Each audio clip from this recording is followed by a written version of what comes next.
19:25 minutos, arrancamos en otro bloque más de La Resistencia. Coméntanos, Horacio, ¿con qué continuamos? Continuamos hoy día analizando desde el aspecto filosófico y cultural un tema que muchas veces pasa desapercibido, pero que creo que hay que poner en relieve, más en estos tiempos posmodernos. Es que estamos hablando de tres maneras en la cual el feminismo, en todas sus olas, sienta la base para lo que hoy es la cultura trans.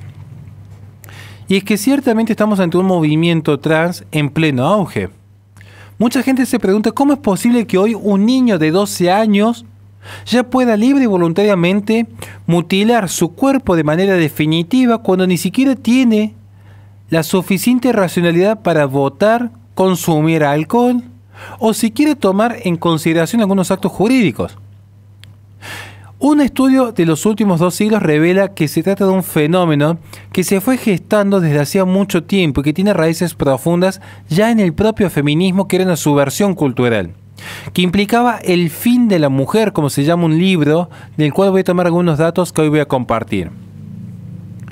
Estos cambios que se fueron dando son significativos por el daño que han generado en la sociedad, en los niños, en la religión, en todos los aspectos de nuestras vidas. Entonces, la primera manera en la cual el feminismo va sentando las bases para la cultura trans es el argumento biológico. Entiéndase, hacer que las mujeres sean cada vez más parecidas a los hombres.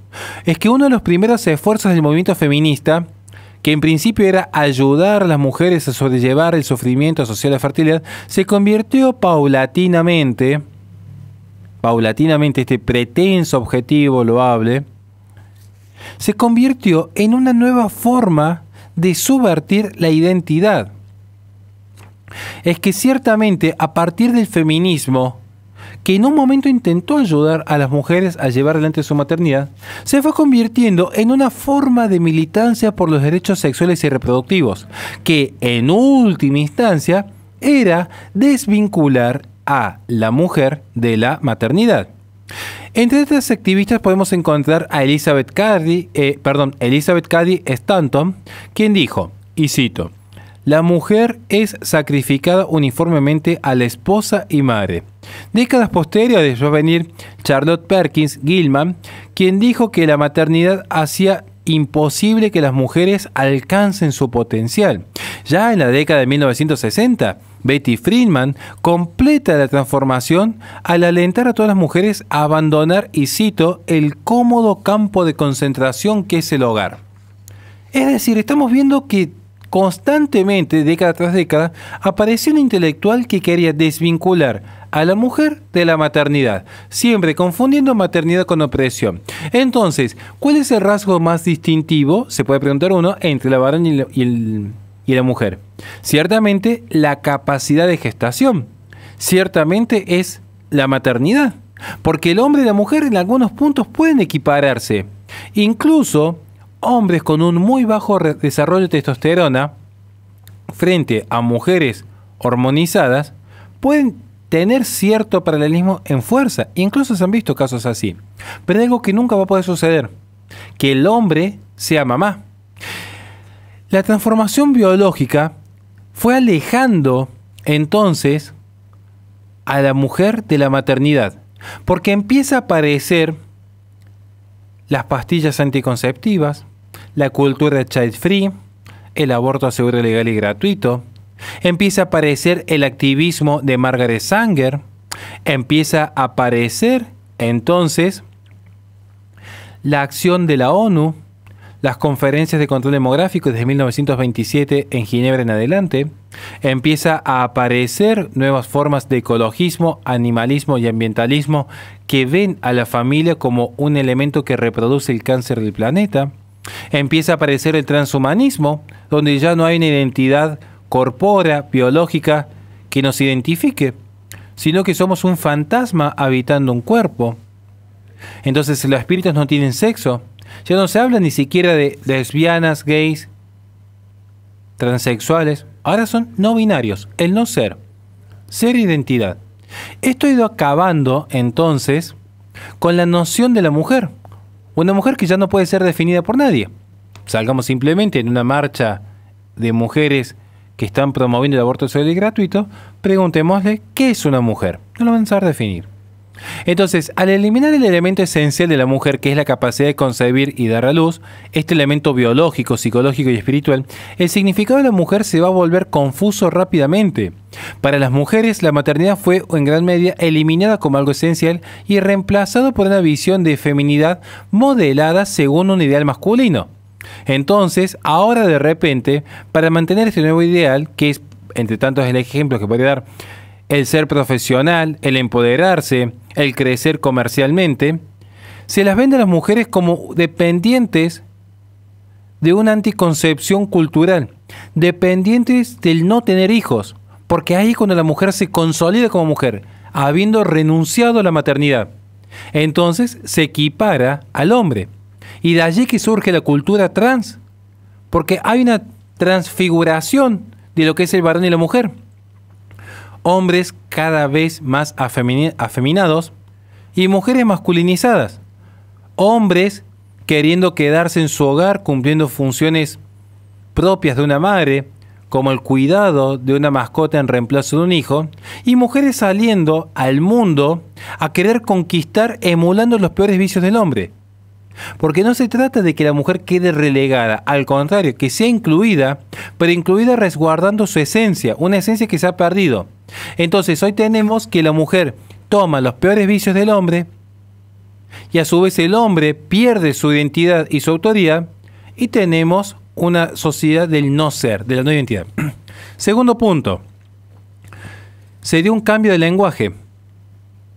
Entonces se empieza a hablar ahora bajo el buenismo bien pensante de la persona humana, que esto implica a la postre eliminar toda dimensión sexual del lenguaje, toda distinción sexual del lenguaje. Mientras el feminismo impulsaba a las mujeres a ser como los hombres, se produce un segundo cambio significativo dentro de la sociedad, el cambio sutil en el lenguaje. Lo que parecía menor fue de hecho un cambio significativo en la forma en la que hombres y mujeres ven la naturaleza humana. Comienza de manera bastante inofensiva. De hecho, cuando Mary Wollstonecraft enfatiza lo que es la dignidad y racionalidad comunes a todos los seres humanos, es entendible que haya una noción respecto a la reivindicación de la mujer. Lo que pasó desapercibido es que esta reivindicación implicaba que la mujer ya no solamente escape a ser ganado o ser esclava, escape incluso de su propia naturaleza femenina. Entonces, a finales, vamos a ver, del siglo XIX, Susan Anthony, cito, dijo: la única pregunta que queda por resolver ahora es: ¿son las mujeres personas? Y no creo que ninguno de nuestros oponentes tenga la osadía de decir que no lo son. Claro, el tema es que posteriormente vamos a ver que emerge, por ejemplo, Mary Johnny Howitt, que dice: el feminismo era una búsqueda para que las mujeres se conviertan no solo en nuestro pequeño yo femenino, sino en nuestro yo humano completo y grande. Todo esto, que parece, insisto, un eslogan fantástico de inclusión, está encubriendo la desaparición que hay entre varón y mujer como elementos distintivos, que son comunicables por el lenguaje. Pero no es que el lenguaje los crea, sino que los describe. Y sin embargo, si yo empiezo a describir de una manera distinta la realidad, paulatinamente la psiquis empieza a incorporar una realidad de una manera diversa. Entonces, es que el feminismo, como diría Marillar, es la noción radical de que las mujeres son personas. Por lo tanto, van a ver que este discurso, que incluso hoy se aplica a los animales, de hecho, implica un ataque directo a la tradición cristiana, que ya en el Génesis decía: Dios creó a su imagen, a la imagen de Dios lo creó, varón y mujer los creó. Entonces, silenciar el concepto de mujer, como se ha hecho tan descaradamente, implica silenciar la identidad del ser mujer, porque lo que no se dice en la posmodernidad no existe. Por eso se habla, por ejemplo, de femicidio, y no se habla, por ejemplo, de crímenes pasionales. Por eso se habla de violencia de género, pero no se habla de violencia familiar. Por eso van a ver que se habla de lenguaje inclusivo, pero no se habla de varón y mujer. Porque cuando uno habla, tiene que dar sustento de lo que habla. Y si yo hablo de varón y mujer, tengo que dar sustento respecto a qué es un varón y qué es una mujer. Y para evitarse esto, se escudan en este buenísimo bien pensante de hablar simplemente de personas. El tema que en ese concepto de persona subyace siempre una ambigüedad. Habría que preguntarse, persona divina, persona humana, persona jurídica, persona femenina, persona masculina. Entonces todo esto hace la deconstrucción en términos de Derrida, que es que desde el lenguaje se rompe la lógica del mundo tradicional y se interpreta la realidad bajo un nuevo idealismo. Entonces, al no limitarse la condición de mujer a las mujeres biológicas, el feminismo va abriendo la caja de Pandora a la interminable confusión y la creación del concepto de género en términos sexual, que es lo que se infunde hoy en la actualidad, donde hoy basta que simplemente uno se autoperciba y se diga de una determinada manera para hacerlo. Y eso nos lleva al tercer cambio que se da dentro de la sociedad. A partir del feminismo viene el cambio legal, la lucha por los derechos civiles, que para muchos es una reivindicación liberal que ha generado el progreso fundamental en Occidente. Para muchos se entiende de esta manera los derechos civiles. Vamos a ver que quizás no sea tan así, más si consideramos la herencia de la Revolución Francesa. Las feministas desarrollaron un manual político para el derecho al voto de las mujeres que, una vez refinado en 1960, fue explotado magistralmente por activistas homosexuales, cuando se da esta gran década revolucionaria en Occidente. Después de la guerra civil y del recién concedido derecho de voto a los esclavos liberados, Elizabeth Cady Stanton comparó la difícil situación de los hombres negros con el derecho al voto de las mujeres. Cady Stanton vio la 15ª enmienda como la oportunidad para conseguir finalmente el voto para las mujeres, aunque lamentó que los hombres que ella consideraba inferiores a la mujer tuvieran un derecho que ella no tenía.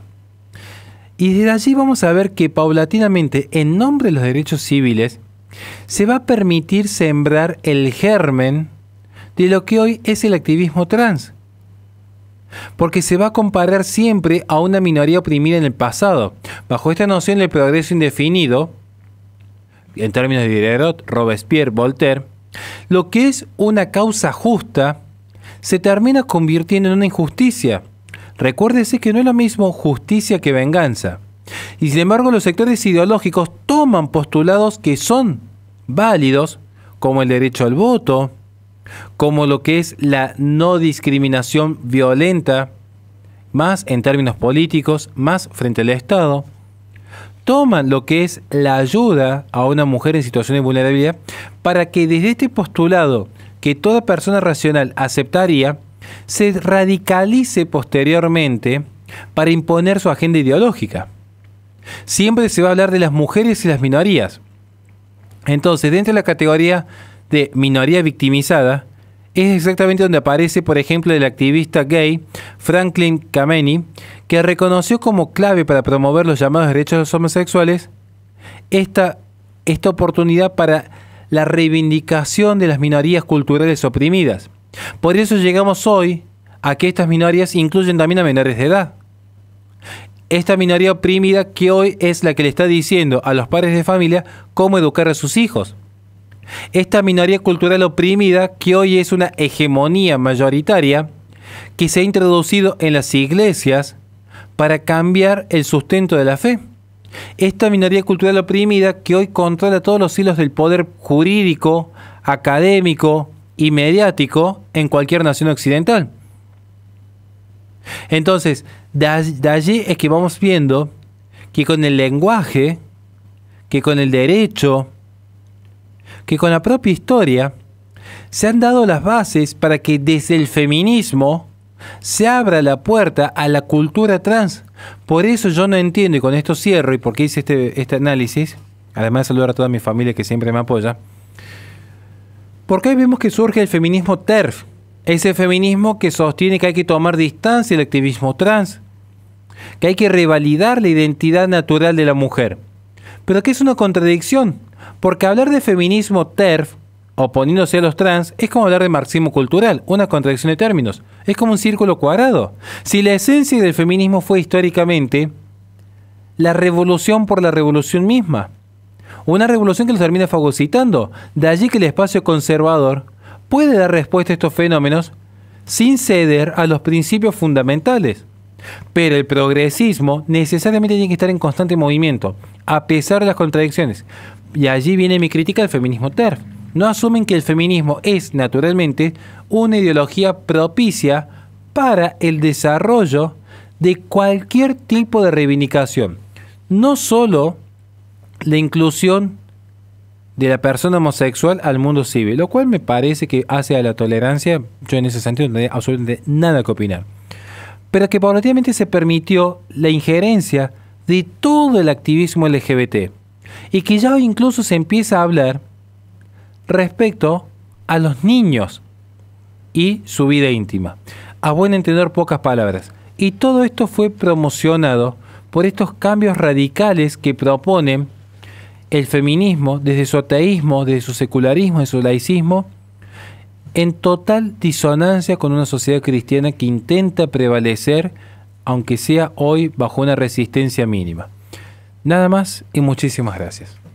Le recordamos a la gente que este programa es sobre el canal de YouTube de La Resistencia Radio, donde en la descripción de los videos tiene nuestra plataforma Patreon, donde pueden apoyarnos para que podamos seguir haciendo este tipo de contenido. Vamos a un corte y enseguida volvemos con más Resistencia.